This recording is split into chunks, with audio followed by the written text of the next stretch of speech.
मरदम शुमारी के हवाले से कुछ महीने मांगे हैं जो कि नवंबर में पूरे हो रहे हैं और इसको इंडोर्स करने के लिए नोटिफिकेशन जारी करने के लिए पीडीएम की जमातें तमाम बैठ गई थी सर जोड़कर और अब आपस में इख्तलाफात नजर आ रहा है, तो ये तो एक आईनी बहरान पैदा किया जा रहा है ना। देखिए, जब इलेक्शन कमीशन एक टाइम मांग रहा है, मैं समझता हूँ उसको टाइम देना चाहिए। एक दो महीने से कोई फ़र्क नहीं पड़ता, लेकिन जब एक इलेक्शन की तैयारी में हम जाते हैं तो उसके लिए बहुत बड़ी तैयारी करनी पड़ती है। उसके लिए जो है ना, आपको रिटर्निंग ऑफिसर हैं, उसमें आपको हल्का बंदियों का मसला है, वोटर्स का मसला है, फिर उसके बाद नॉमिनेशन का मामला आएंगे, फिर इलेक्शन कैंपेनिंग है, बहुत सारी चीज़ें हैं। तो अगर इलेक्शन कमीशन, मैं समझता हूँ, मेरी अपनी ज़ाती राय है कि अगर वो टाइम मांग रहा है तो उसको मजीद कुछ टाइम मिलना चाहिए।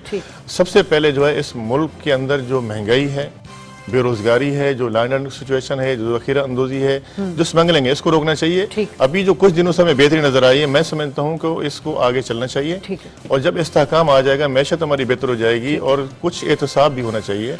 और जो चीज़ें हम देख रहे सुन रहे हैं, जो करप्शन की गई जो है ना, अगर उसका एहतसाब होगा और कुछ लोगों को कटेरे में लाया जाएगा, उनसे भी पैसा रिकवर करना चाहिए, मुल्क बेहतर।